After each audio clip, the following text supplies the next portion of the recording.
We help this software provider create a compelling proposal template, and we're going to walk through that example today so you can learn from it. I'm Kyle Racki, CEO of Proposify. We help over 8,000 of our clients send winning proposals every day, and we also design custom templates for some of our clients. And through the course of doing that, we've designed hundreds of proposals. In this video series, we like to walk through what some of those best practices are using real client examples. And so today we're going to walk through an example of how we redesigned the template for Calm 100, their customer communication platform that helps businesses serve their clients over channels like live chat, text, and social media. Let's dig in.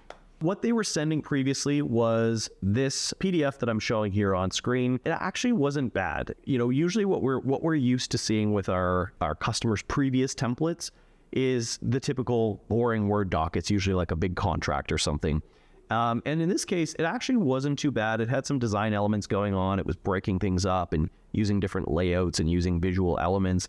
It wasn't what we were used to seeing, but there was definitely some room for improvement. This was one of the rare cases where we actually added length to the proposal, because what they had was pretty brief, almost felt a little bit like a deck.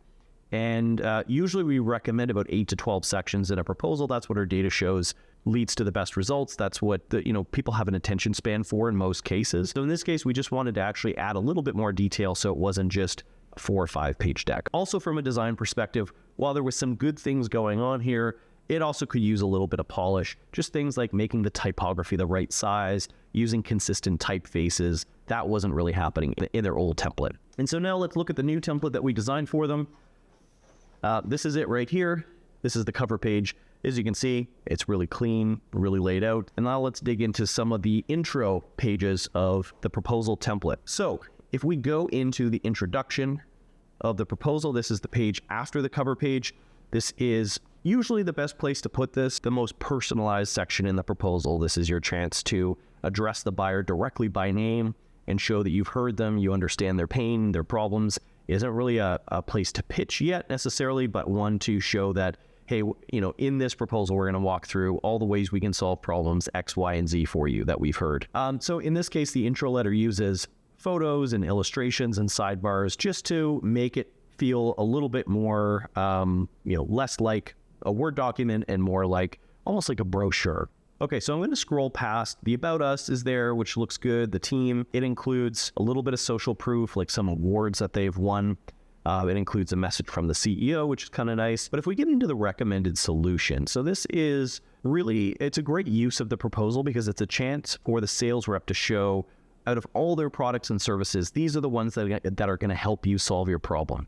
So this is where your seller can become kind of like a consultant and guide the buyer to choose the right products. Because in this case, Calm 100 had many products. They're not all necessarily right for the buyer, especially for a more enterprise buyer that has really specific tailored needs. So this template was set up in a way that was very customizable for the rep to be able to only include the solutions that they thought would solve their customers' problems. And then we get into the services section, which is really just kind of like a high-level outline of their core features and products, uses icons as a nice way to break up the services and make them more visual, very brief descriptions of what they are. Then you get into the scope and timeline, which are personalized. They show how long implementation is going to take. It uses a table, which is always a nice way to visualize these types of things. Timelines can be used as a great way to drive urgency for your buyer, because when you can see that it's going to be an 8 to 10 week implementation, and you can show what distinct phases happen along this timeline, along these weeks 1 and 2 and 3 and 4, what it does is it shows that there's a very tailored process to onboarding. And if it's going to take 10 weeks, if you want your problem solved today, then you better get started. So it's sort of a very indirect way to create urgency so the buyer doesn't sit on it for too long, because the longer they wait to get started, the longer it's going to take for you to solve their problem.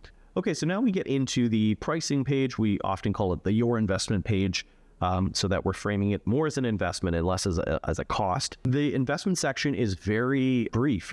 For such a large product with so many features, they're using essentially like a core plus more type of pricing strategy, which is here's what the whole platform costs.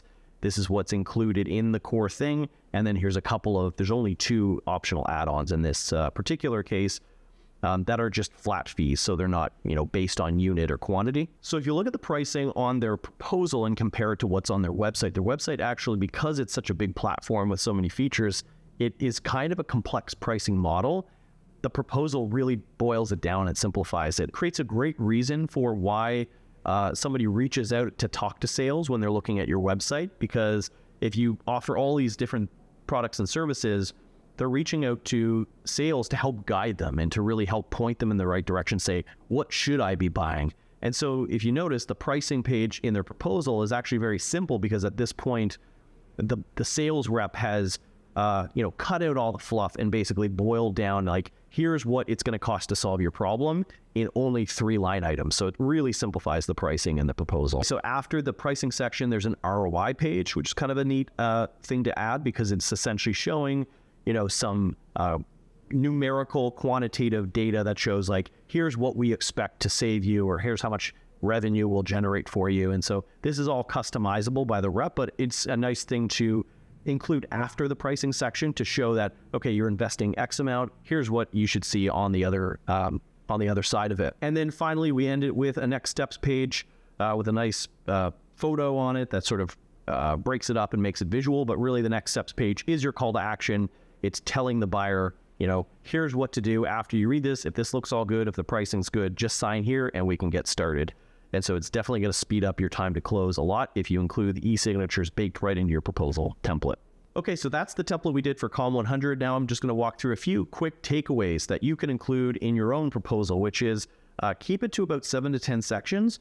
Don't make them too long, but also don't make them too brief either, right? The whole point of a proposal is it's a more detailed way to get messaging, content, and pricing in front of your buyer. And so in this case, we included a little bit more content, almost felt like a brochure or something that was a little bit more detailed than just like a rate sheet and a couple of slides. Secondly, typography. So this is maybe a little bit advanced if you're not a designer, but when you see things that are, you can tell they're trying to add a little bit of design flair to it, but you're not using things like consistent typefaces, right? Like 4 or 5 sans serif typefaces that are all different but similar. It actually looks worse than if you were to just choose like 2 different typefaces that were really contrasting, like maybe one serif and one sans serif typeface together. So this might be where you want to consult a designer, or just do a little bit of, if you want to DIY it, just read up a little bit on design, typography, and that kind of thing, just to make sure that it feels more professional. It looks like a professional touched it. I hope you enjoyed this proposal makeover. Be sure to check out our website, proposify.com. You can learn more about our product, and also check out our design services, where our team can design a custom proposal template, just like the one you saw here today. Otherwise, I'll be back soon with another proposal makeover. Bye for now.